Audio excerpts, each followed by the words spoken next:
পাঁচ বদ গুণে গুণী হবে। এক নম্বর যে তারা দুনিয়াকে মহব্বত করবে আর আখিরাত ভুলে যাবে। আচ্ছা, তো আমাদের দুনিয়ার মহব্বত নাই আছে কত মানুষ আমি দেখছি সরকারি চাকরি আগ্রহের জন্য আমি কুলা বলতে পারবো না সে, তবে তার মুখ থেকে শুনছি আমার দিলের চাও হাত হলো যেদিন মরে যাবো ওদিনও যেন একটা আরেকটা রাখতে পারি। তার মানে স্বপ্ন হলো মুহূর্ত দুনিয়া করতে চায় যেটা অস্থায়ী, বা উসিরুনাল হায়াতাদ দুনিয়া আল আখিরাতু খায়রুন ওয়া আবকা, যেটা অস্থায়ী ওর মহব্বতকারী হবে, আর যেটা স্থায়ী ওটা ভুলে যাবে। আখিরাত স্থায়ী না অস্থায়ী, আর দুনিয়া দুনিয়ার মহব্বতকারী হবে কিন্তু আখিরাত ভুলে যাবে। দুনিয়ার প্রেমে পড়ে যাবে কিন্তু কবরের কথা ভুলে যাবে, হাসরের কথা ভুলে যাবে, জাহান্নামের কথা ভুলে যাবে। দুনিয়া ঘুরতে চাইবে, জন্য দেখবেন সারা জীবন মানুষ শুধু দুনিয়া করে, জানে যে আমি যেখানে দাঁড়িয়ে এখান থেকে বেশি হায়াত পেলেও আর 5 বছর, কারণ আমার দাদা সেম বয়সে গেছে, আমার দাদা 70 বছরে গেছি, বা আমার দাদা 80 বছরে গেছে, আমি 65 বছরে দাঁড়ায় আছি। তার মানে যদি পেছন মোতালা করি তাহলে আমার হায়াত আছে আর 5 বছর। এরপরও চিন্তা করে দেখি অমুক কাজটা কইরা যাওয়া যায় কিনা, মরার আগে ওইটা দেখা যাওয়া যায় কিনা। তার মানে এ হলো দুনিয়ার মহব্বতকারী, আখিরাত ভুলে যায়নি ওয়ালা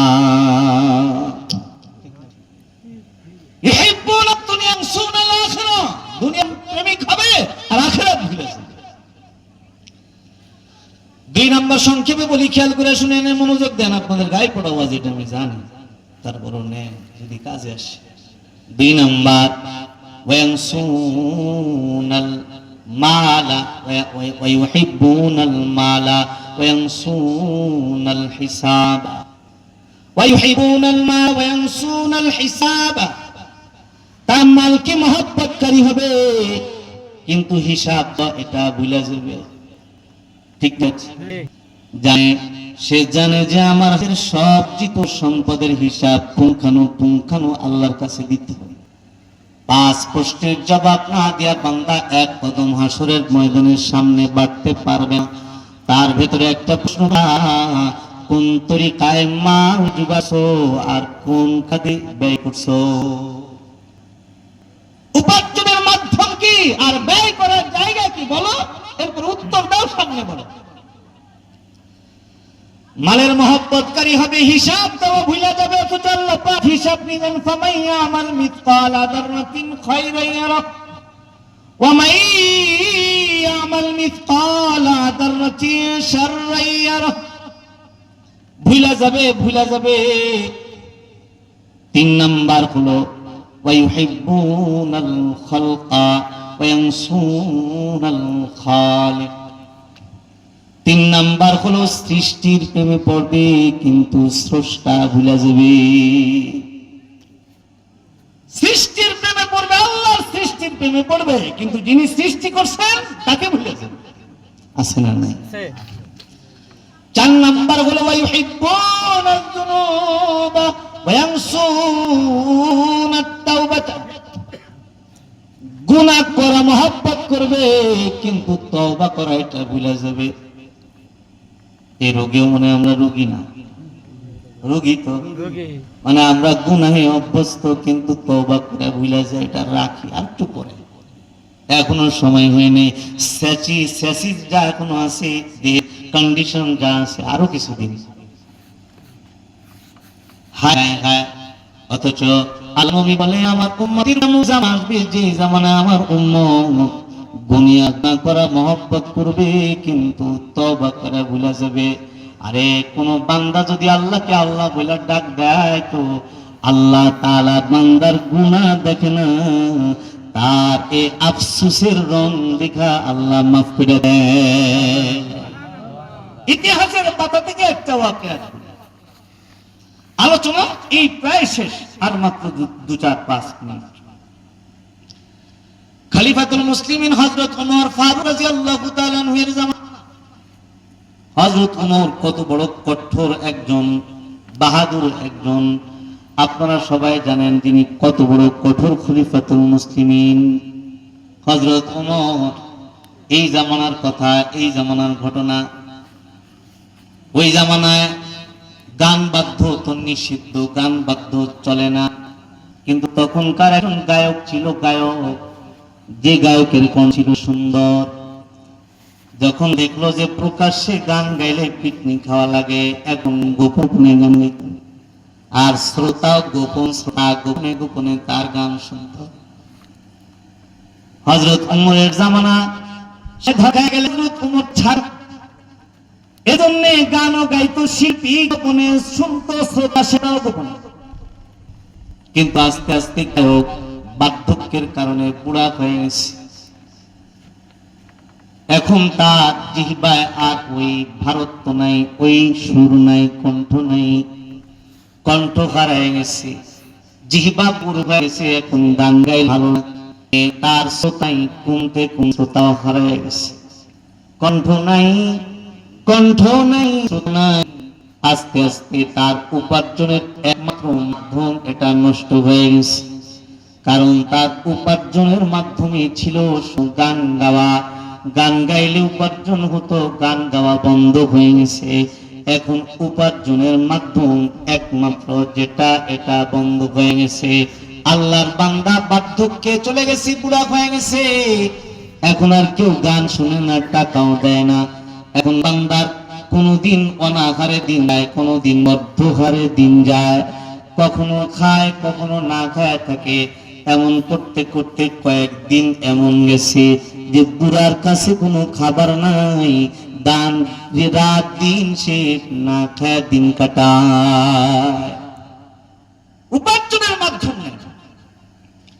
আল্লাহর বান্দা চিন্তা করলো, হায় রে, একজন তো রাজ্জাক আছে, যেই রাজার কাছে ফিরো রিজিক পায়, যে রাজ্জাকের কাছে বেদিন রিজিক পায়, আমি না হয় না ফরমান চায়া দেখি না, আমার ওই রাজ্জাকের কাছে একটু চায়া দেখি রিজিকের কোনো ফয়সালা হয় কিনা, এজন্য একটু চায়া দেখি। আল্লাহর বান্দা পুরা চিন্তা কইরা জায়গা বাইরা জান্নাতুল পেছনে চলে গেছেন, পরিস্থানের পেছনে চলে গেছে, যায়া হাউমাউ করে কান্না গাইছে। এবার আল্লাহর কাছে কেঁদে কেঁদে দিয়ে বলে, ও রাজ্জাক, এক সময় সুন্দর কণ্ঠ দিছিলাম, এটা গাইলেই রিজিকের ফয়সালা আমার হতো, আল্লাহ সেই কণ্ঠ তো তুমি টান দিয়ে উঠে রয়েছো, এখন কেউ আমার গান শুনে না, যে জন্য উপার্জনের একমাত্র মাধ্যম এটা নষ্ট হয়ে গেছে। মওলা গো, তোমার কাছে তো কাফির যে সেও রিজিক পায়, তো তোমার এন্না ফরমান বান্দাটাকে একটু রিজিকের ব্যবস্থা করে দেয়া যায় না। আল্লাহ, ও মালিক, তুমি আমার রিজিকের ফয়সালা করে দাও, আমার রিজিক ব্যবস্থা করে দাও। আল্লাহর বান্দা এমন এক প্রেমের ডাক আল্লাহকে দিয়া পাইছে, আল্লাহ পাকের কুদরত পিছায় যায় লাগছে। আল্লাহ পাক তৎক্ষণাৎ হযরত ওমর, ঘুমন্ত ওমরের কাছে সংবাদ পাঠায়, ও ওমর, জান্নাতুল বাকির পেছনে চলে যাও, যা দেখো আমার এক বান্দা আমাকে আর কাজ করেছে, আমার বান্দা দিখায়, ওরে তাড়াতাড়ি তার রিজিক পৌঁছাও, তাড়াতাড়ি উঠা যাও।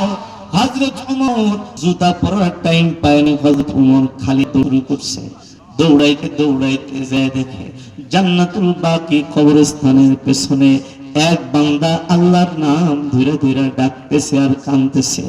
যেই মাত্র বুড়াটা তাকায় দেখে হযরত ওমর আসতেছে, তখন বুড়াটা ভয় পাইছে, হায় রে, ওমর আসতেছে, তাইলে বুঝি টের পেয়ে গেছে যে আমি গান গাইতাম, বোধহয় আমাকে ধরতে আসতেছে।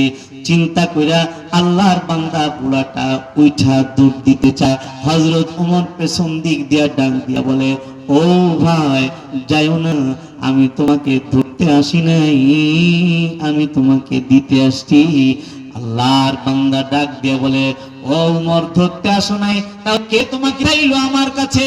হযরত ডাক দিয়া বলে, জব্বেরা রাজ্জাক বলে বলে এতক্ষণ তুমি চিল্লাও আর বারবার ডাকো, ওই রাজ্জাকই তোমার রিজিক পৌঁছানোর জন্য আমাকে পাঠিয়েছে।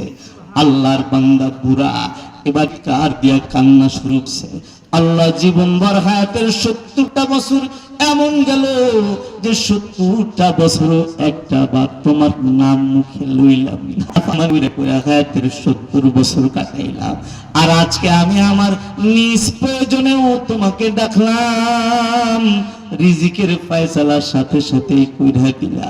গফফার গো, এই দুনিয়ায় থাকার দরকার নাই, তুমি আমাকে মাফ করে দাও, আর আমাকে দুনিয়াতে আর না রাইখা তোমার কাছে লয়া লাও। আল্লাহর বান্দা আল্লাহর কাছে মাপ চাইতে দেরি হইছে, মাগফিরাতের গোসল আসতে দেরি পায় নাই, মারা গেছে আল্লাহ। হযরত ওমর নিজে ইমাম হয়ে তার নামাজ পড়াইছে। আমরা গুনাহ করি, তওবা ভুলে গেছি। আরে রব এমন এক সত্তার নাম যার কাছে চাইলেই মাফ পাওয়া যায়। নবী বলে যে আমার উম্মত গুনাহ করা এটা পছন্দ করবে, কিন্তু তওবা করে ভুলে যাবে। কিন্তু আপনারা আজকে বলুন যে আমরা তওবা করব ইনশাআল্লাহ, এখানেই করব ইনশাআল্লাহ, খালাস তওবা করব ইনশাআল্লাহ, বলেন এখানেই তওবা। 5 নাম্বার হলো ويحبون القصور وينسون المقبرة। দুনিয়ার পেশাকে মহব্বত করবে, কিন্তু কবরকে তারা ভুলে যাবে। আমরা কবর ভুলে গেছি, বাপকে যেদিন রেখে আসছি ওই দিনই ভুলে গেছি, দাদারকে রেখে আসলাম, নিজের সমবয়সী বন্ধু রেখে আসলাম, তারপরে ভুলে গেলাম। নিজেকে এখন ভাবতেছি যে আরো মনে হয় কিছুদিন আছে, কিছু গুনাহ করে লই, তারপরে তওবা করে মাপ চাই আল্লাহর কাছে যাবো। কিন্তু না, তোমার কাছে মরণ কখন আসবে তোমার জানা নাই। যদি তুমি আল্লাহর ভয় কলিজায় ঢুকাইতে পারো তাহলে তোমার তওবা নসিব হবে। আর যদি কেউ আল্লাহ তাআলার ভয় কলিজায় ঢুকায়, এই ভয়টা ঢুকাইবার না দেখা না, যদি না দেখে আল্লাহ তাআলাকে ভয় করে, আল্লাহ তাআলা বলে আমি তাকে 2 পুরস্কার দিব। সামুদ 67 নম্বর সূরা কোরআন কারীমের আয়াত নাম্বার 12 আল্লাহ তাআলা বলেন ইন্নাল্লাযীনা ইয়াখশাউনা রাব্বাহুম বিল গায়ব ইন্নাল্লাযীনা ইয়াখশাউনা রাব্বাহুম বিল গায়বি লাহুম মাগফিরাতু ওয়া আল্লাহ তাআলা বলেন যারা আমি আল্লাহকে না দেখে ভয় করলো, আমাকে দেখ না তারপরেও ভয় করলো, ওই বান্দাদের জন্য 2টা পুরস্কার। 1 নাম্বার পুরস্কার হলো আমি তাদেরকে মাফ করে দিব, সুবহানাল্লাহ।